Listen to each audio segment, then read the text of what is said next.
Hi, I'm Rachel East from the Savage branch of the Howard County Library System. I'm here today to talk to you about this book, Massively Epic Engineering Disasters.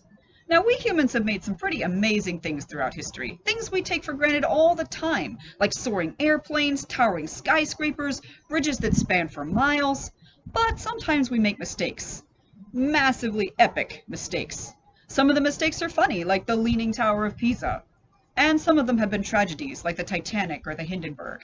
But many of them may just be things you've never heard about before, like the Boston molasses flood. That's right, I said a flood of molasses.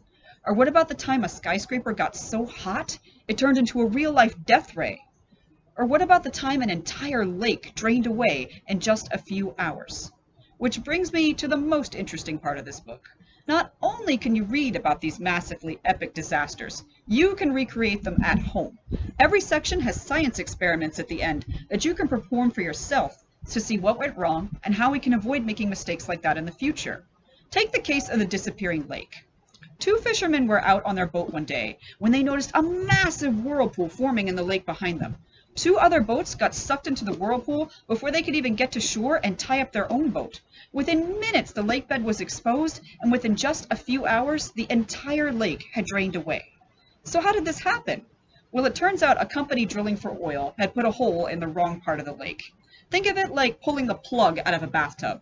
Did you ever notice as it goes down the drain, the water starts to spin?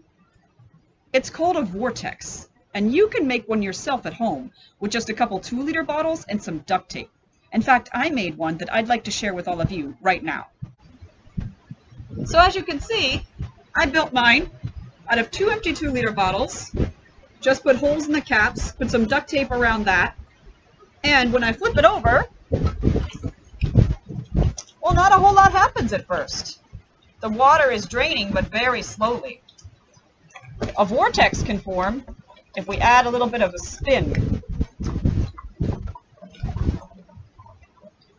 And look how much more quickly the water's draining now.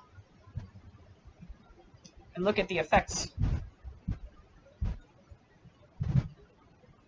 So this is what happened with the lake. The vortex formed, and all of the water very, very quickly drained out of the lake bed. And that's just one example. In this book, you can prove how static electricity crashed the Hindenburg by using a balloon to roll a can, without ever touching the can. You can prove how strong a dome is by failing to pop a balloon with a whole sheet full of thumbtacks. You can even build your own oven using aluminum foil and an umbrella. So if you're ready to recreate some of history's greatest disasters right in your home, then this is the book for you.